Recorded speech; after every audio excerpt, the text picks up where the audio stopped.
What's going on? Tony Testa here. I'm gonna talk to you today about the making of my album, Back to the Basics.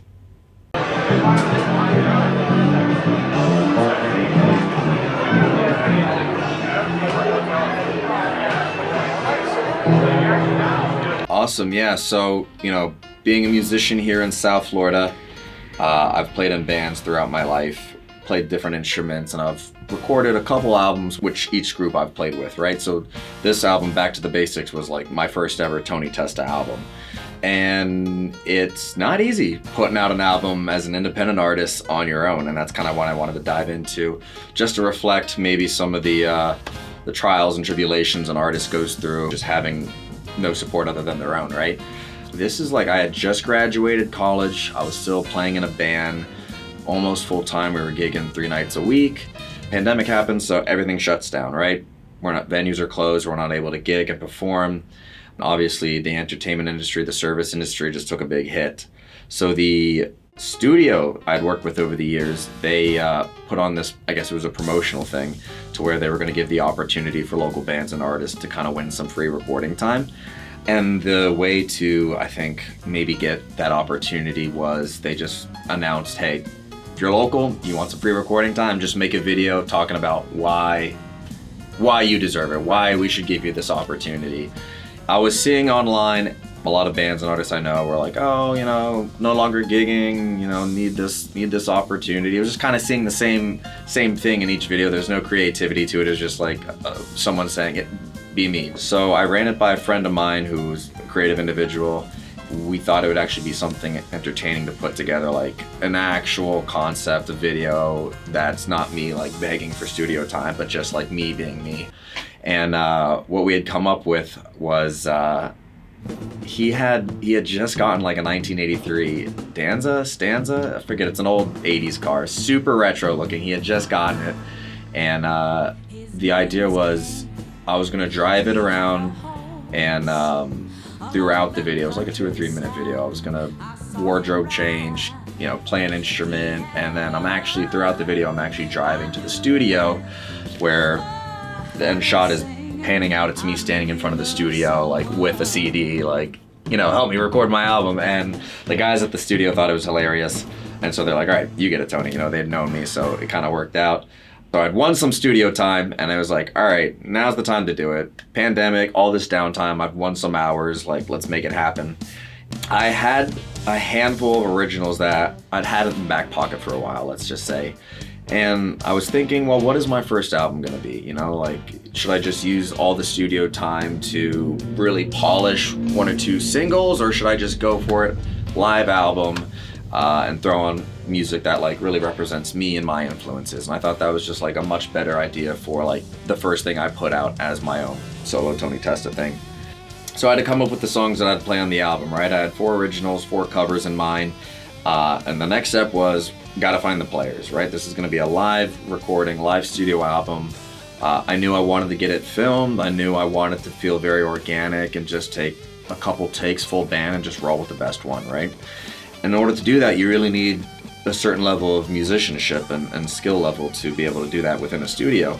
I've reverted back to people I know locally, reached out to some individuals who I attended music school with at Florida Atlantic University, and I had this original group of guys that I thought were talented, and they were going to be the ones that play on the album. So where struggles started to happen was, I had to teach the guys the material, wrote lead sheets, played demos, had it all in a folder, sent it out to everyone, like, let's begin this process. And what was frustrating was this happened about 3 times, where this first group of people, we learned the material, and then one individual in the group decided, this project isn't for me. Okay, cool, you could have let me know in the beginning, whatever. Gotta find someone else to replace this individual. Ask, network, fine, okay, cool, I have another player, he was involved, and then same thing, taught the new group the material, someone else, oh, this project isn't for me. All right, could have let me know in the beginning. And did this about 2 or 3 times, so I found a core group of guys that were committed, they enjoyed the music, I was like, perfect.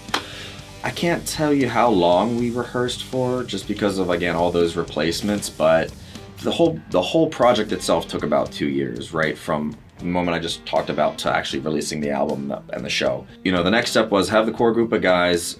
We would rehearse every so often, and I wasn't gonna book a session until I know they kind of had it down packed, right?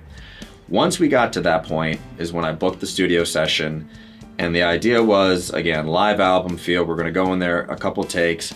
I wanted the whole experience filmed. That'd be great content. And then I had a friend of mine come by who was gonna shoot some cool promo shots within the studio. And I thought this would be a great way to just kind of kick off like myself as an artist, my first album, and having all this great content with it.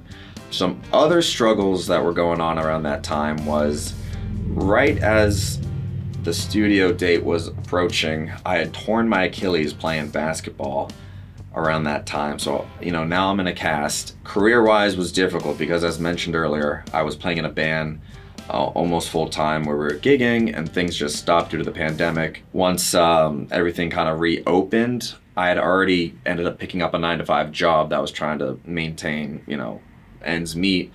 Now the band's starting to gig again. So the two were just a bit of a conflict, balancing life, work, and the band.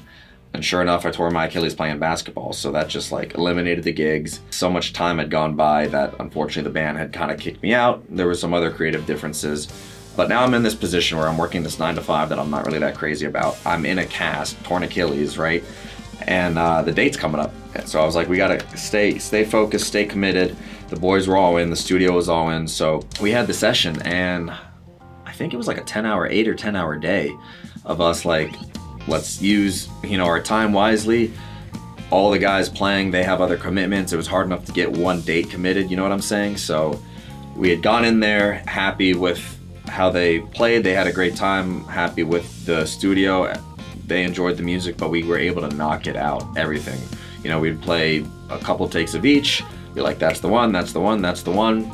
The majority of it was all done that day, right? So following up from that, we had to go back. I had to dub a couple things over just to make sure that each part was to my liking. We shot some B-roll. And then the next goal was to get everything mixed and mastered, which as an artist or a band knows, like mixing can take as long as like 1 session or like 20 sessions. And again, this was gonna be a live album, live feel, so I didn't want to tweak it too much, but I did want it to be a solid production. So there was a couple sessions of mixing, had to get it mastered, and now the product is finally complete. So what do? The next steps were to get it digitally distributed. And to get the word out about the album more, I wanted to throw an album release party. Some struggles were just calling and working with venues here in South Florida to see who would be most accommodating. Also, you know, got to make sure that the band I'm gonna hire, which was the majority of the guys on the album, were able to play this. You know, we got to make sure that we're gonna get them paid. At the same time, we got to make sure that we can bring enough following to make it worth the venue's while. So, you know, I'd called quite a few venues down here that I know do live music, and I was blessed to end up booking it at Crazy Uncle Mike's in Boca Raton. Well-established venue, known for having great live local music even. The owner had known me from my previous band, and I'd played with other groups locally, so it wasn't like I was just a random person like, hey, this is my first album, let me host an event at your show. So we were able to lock that in with Crazy Uncle Mike's. And I wanted to make it as big of an event as possible to really draw as many people to promote the album. So I had reached out to a couple other local bands and artists to maybe get on the bill, right? Have their crowd and audience come promote them, they promote me in the album. And that was another struggle. I mean, anyone will tell you working with creative individuals sometimes isn't the easiest when it comes to communication and scheduling. And that was another struggle. I mean, anyone will tell you working with creative individuals sometimes isn't the easiest when it comes to communication and scheduling. And that was another struggle. I mean, anyone will tell you working with creative individuals sometimes isn't the easiest when it comes to communication and scheduling. And there was just a lot of like what ifs and like just not certain yes or no's, and people wanted time, and then I'm also trying to book time with the venue, give them a date, and I'm just like waiting back and forth. And another band that I wanted to open up right before me bailed last minute. So then the guitarist who played on the album, he has his own group, Shaw Davis and the Black Ties. He said he'd be more than happy to kick off the night and then just hop on stage with me. So I was like, okay, I don't want to sound like I'm nagging, but I'm the one coordinating all this, dealing with artists and bands who aren't communicating. I'm dealing with the pressure of a venue and a venue owner. It's your first personal project. And it's my own personal project. You know, I'm wearing all these hats. So going through all that, I'm out of a cast at this point. I'm a little healthier. I was able to lock in the bands for the evening. The venue is all locked in. My guys are locked in. Media's locked in. We have flyers, promotions all set up. The album is expected to release the night before, or like 2 nights before, I forget which. And I was like, oh my God, it's finally happening. And just, again, to give you some insight, I'm like doing all this on my own. It's not like I have the support of a record label. I'm working a 9 to 5. I'm like trying to make all this happen. So it's difficult trying to like release your own album as an independent artist. Fortunate enough to get all this together on my own, and the night happens. And I was just very satisfied with the evening. Again, an amazing venue, great staff. The bands all had a great time. Sierra Lane kicked open the night. I had also some vendors selling their merch. I had some merch being sold. Shaw Davis and the Black Ties opened the night. They're like a powerhouse trio, you know, blew the roof off the house. And then we came on, did the album, did some other songs, and everyone had a great night. And not to mention, I pretty much sold out the show. I mean, people were texting me they weren't able to find parking in the venue. So I was just very relieved and just very satisfied from the whole performance. So what we're gonna do today is just kind of show some of the highlights from that evening at Crazy Uncle Mike's and kind of talk about the song selection of that performance. You know, tell me about maybe the writing process of like when this came to you, because obviously, you know, song is probably something is this an original, Moanin'? Yeah, so Moaning is not an original. It's a jazz song by Bobby Timmons, who is one of my influences when it comes to jazz piano. His style was he played blue note jazz. The significance of that song is I kind of wrote my own arrangement for it, where, you know, at the tail end of the song, we go into this gospel vamp, and the energy gets at such a high level, and I thought it'd be a fun song to just kick off the night with, and that's what you're about to see here. Felt good? All right, get off the stage. How about that guy? Everyone give it up for Shaw Davis and the Black Ties. How sexy were they?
The next track we played was Green Onions by Booker T and the MGs, which is an all-time favorite of mine. I've loved the song for years. Just a real badass song on the organ. Again, I taught myself it at a very early age, and I've played it over the years with different groups. The funny thing about that song is I was fortunate enough, I never thought I would in my lifetime, I was able to see Booker T perform it live at a music festival in Florida. It was almost like a smaller side stage. I was in the front, just fangirling over him. This legend actually played the song live.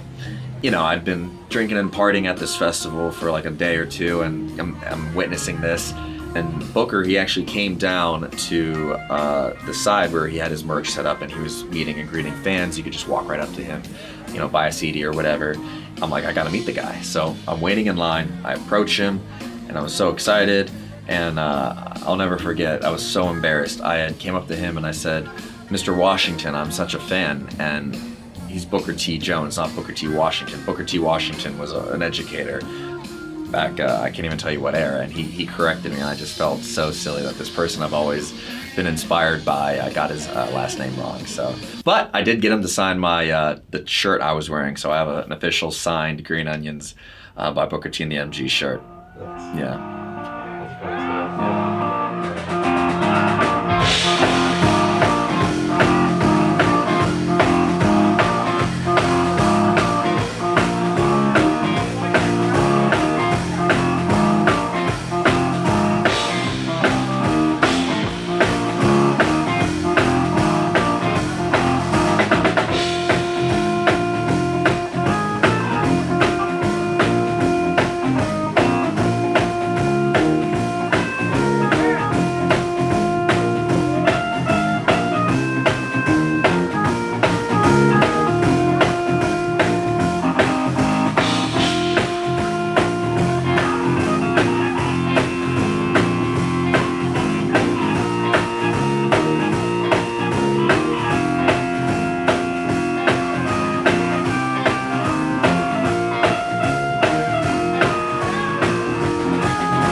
So Soul Dressing is it's a song done by Roy Buchanan, who he is my favorite guitarist of all time.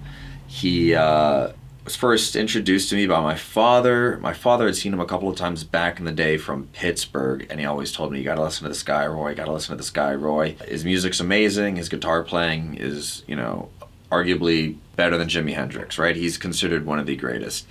He does this live performance, I forgot where or when it was, but he plays the song Soul Dressing on it, and it's just one of my favorite songs by him, more so than any other thing he's done.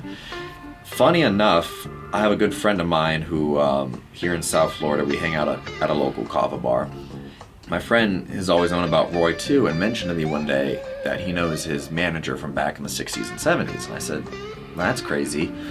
Turns out that Roy's manager, retired now, lives in Boca Raton, where we're close by, knows my best friend, and he started coming around the kava bar where we hang out with, and it was just like this awesome experience being able to sit down and shoot the shit with Roy's old manager and talk about these crazy stories that they had experienced together on tour.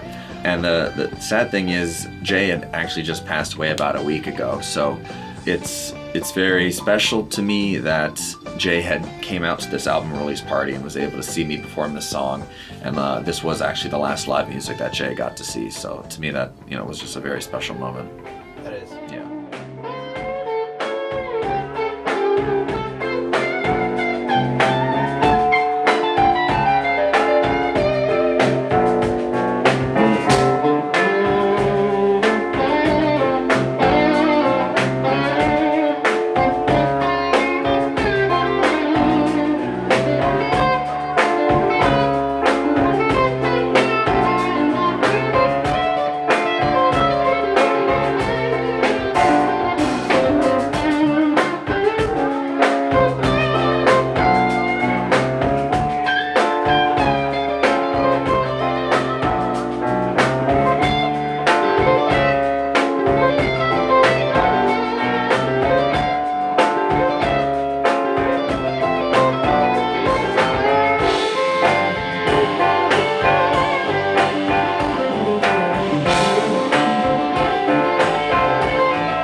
Boom Boom, cover by John Lee Hooker, who, again, another influence of mine, blues artist. First time I heard the song was actually in the movie The Blues Brothers.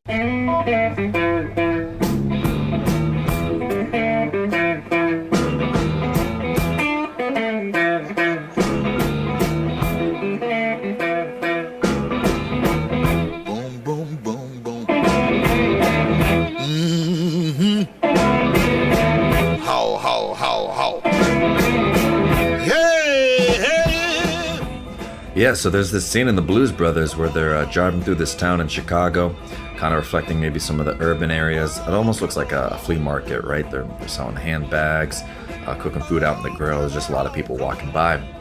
And then, yeah, John Lee Hooker and his band are just ripping on this song out in the middle of the road. And the first time I heard it, I was like, damn, what is this? And it's something I still play till today, and it's a classic for me, so yeah. Oh, come on. Come on. I love it. Oh.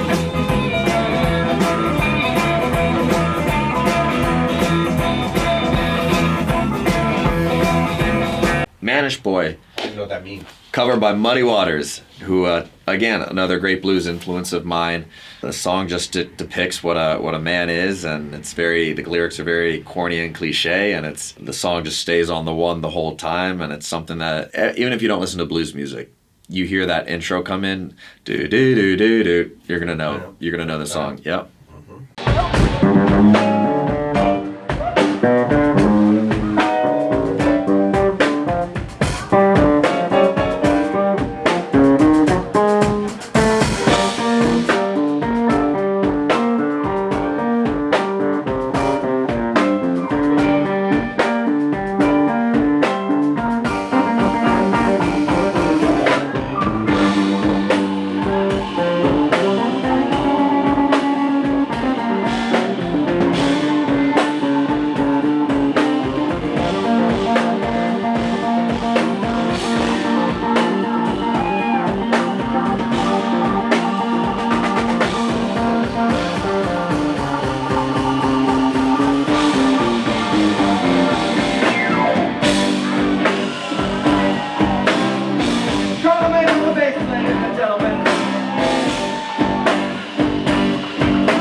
And I'll never miss.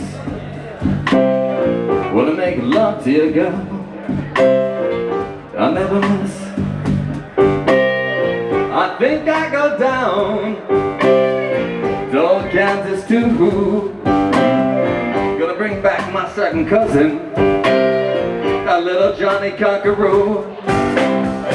All you little girls setting out that line, I can make love to you, honey, in 5 minutes time. Ain't that a man? I spelled M-A-John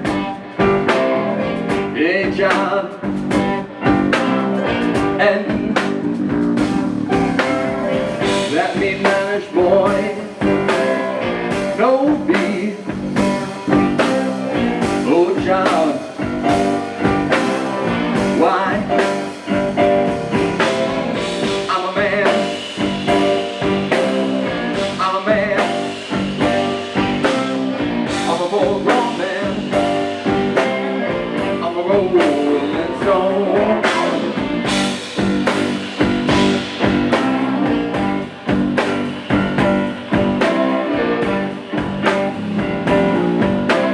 Bring it down, bring it down. More time, more time. Here we go.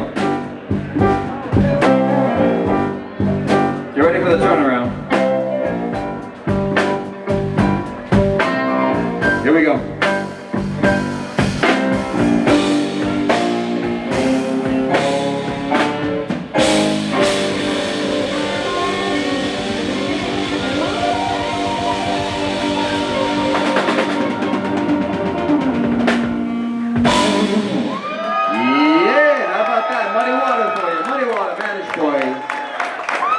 Give it up for the band. We had Raul Bustamante, thank you guys, Shaw Davis on guitar.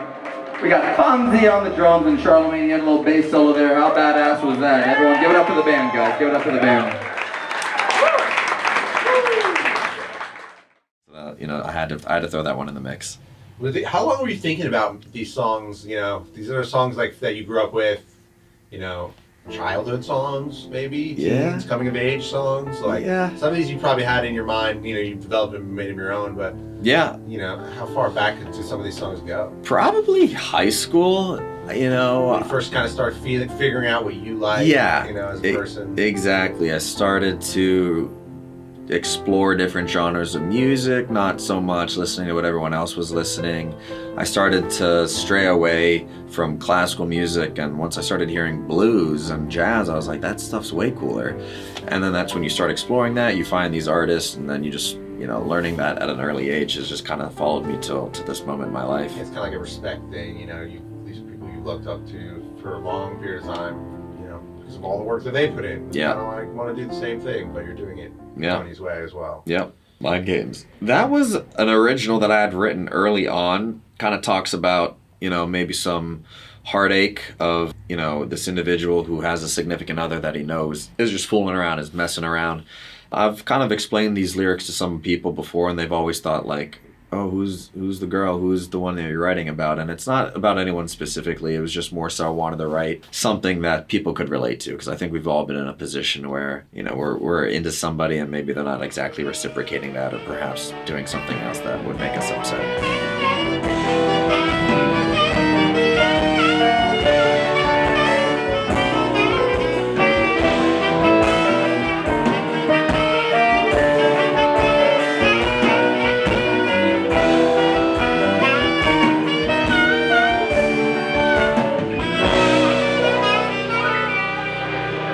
One, two, three, four.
Singing the Blues. Tell me about that. Singing the Blues, yeah, another original that the whole song came to me almost instantaneously, all from this piano riff that I had just played and practiced on the piano, and it caught my ear, and I just kind of repeated it over and over. And that's essentially what the chorus is like this one riff that the whole song came from. Let me have you, we'll cut in here. Yeah, you want to see it? I just want to do a quick little, you just show me a demo. Totally. I won't move that camera, and don't slide the seat around, but let me just hit video mode real quick and just say, okay, here's the melody. Yeah. All right, go ahead, so show me. Cool. Yeah, so here is that lick I was telling you about in Singing the Blues. It goes. And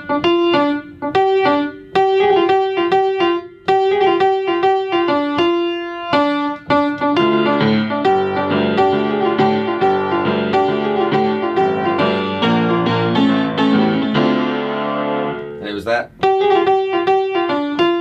I was like, that's a song right there, You basically built the song around it, came flooding into you. Yeah. Like, you're like, this. It's funny how a song can start from just like one thing. Absolutely. And now you see the whole picture. Yeah, absolutely. It's crazy how that process works sometimes. And I love, blues, and especially the key of D. I just resonate with a lot. And I'm always just practicing different blues lick, and that just came out of nowhere.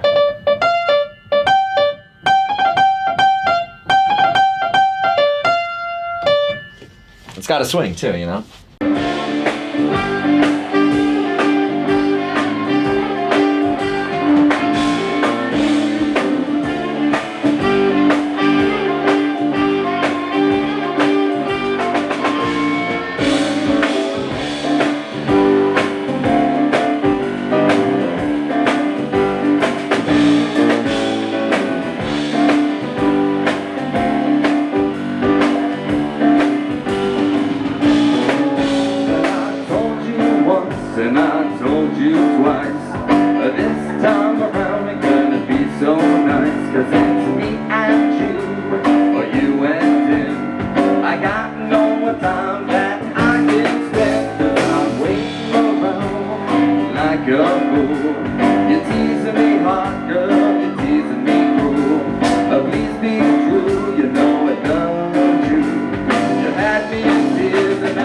Looks right up to me, feeling good, looking good. Well, I'll be sitting there, so yeah. So. Nice. Another tune that had came from a chord progression. It's fascinating how these things just kind of come sometimes just from like a lick, like the song before, or a chord progression. And it was this fast beat, kind of jazz swing feel.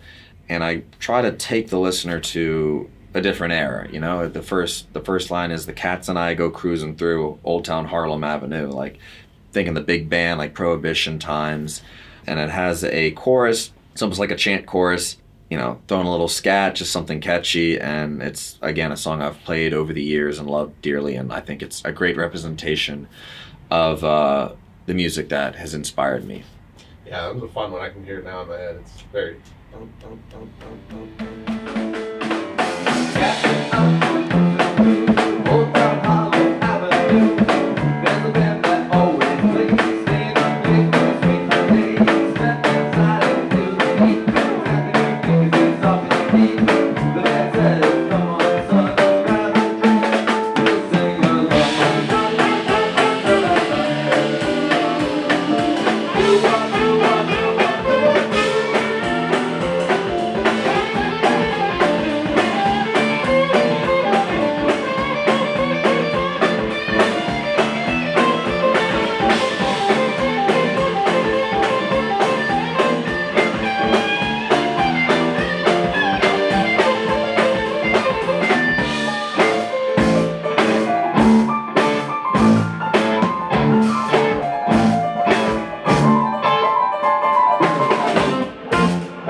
That's one good one. That's off the album. You guys can definitely look that one up and play it in your car if you'd like. Again, we got Shaw Davis on the guitar, everyone. Give him a round of applause.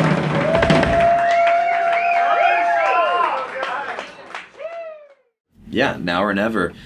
I wanted to write a jazz standard, something close to a jazz standard, right? They all have very short, catchy melodies, and chord structures are very simple and easy to jam and solo on. This just kind of came to me out of the space, and it was something I'd always messed around with. It was kind of that song on the album that I wasn't sure if I wanted to add or not. It was always like one of the last ones we'd rehearse, so it didn't get enough time and attention. And we'd ran it a couple of times, and I was just so uncertain about it. And when I mentioned that to the boys, they were so insistent that we had to do it. And we ended up spending almost an entire rehearsal on it, where we came up with this very cool Latin fusion intro. And the sax player, Raul Bustamante, he plays the melody like no other. It came out better than I was ever going to expect. So to me, that song was like another special moment on the album. Nice. Yeah.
Thank you. God bless you guys who made it through that one.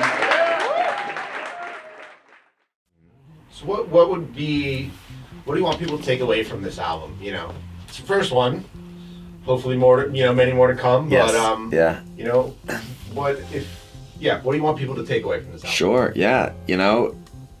Respect and support your fellow friends that are independent and trying to put their own music out there to the world. It takes a lot. You have to be vulnerable, and it's certainly not easy. The process is not easy, and just be open-minded and supportive is all I can say. As mentioned, my goal is to continue to write and record music probably till the day I die.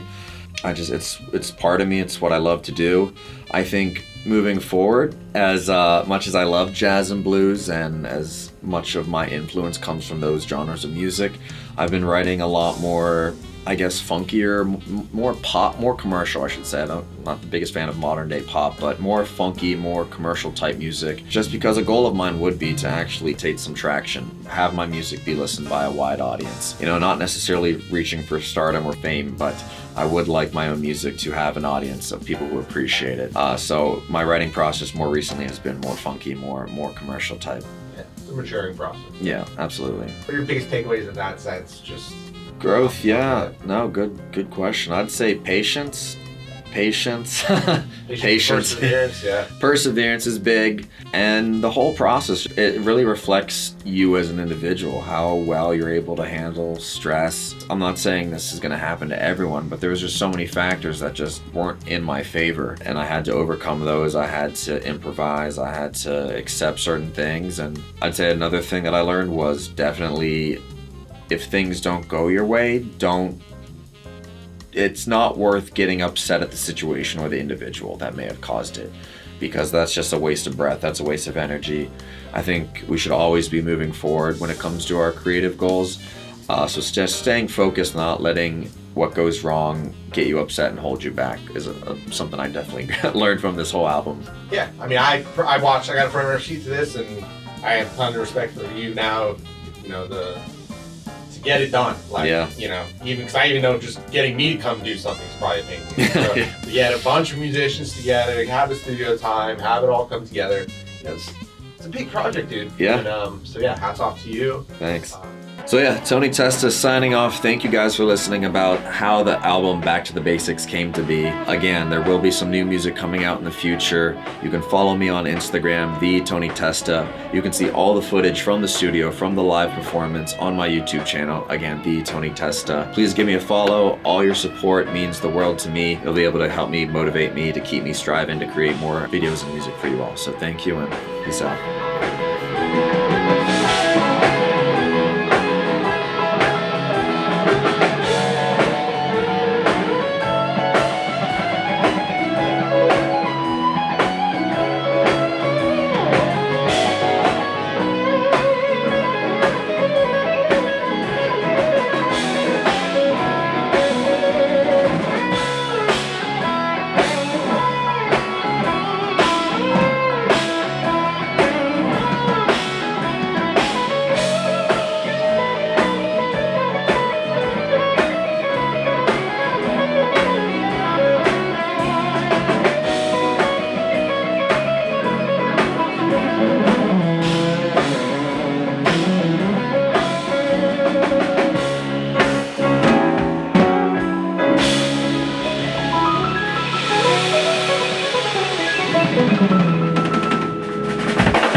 Can't do it by myself.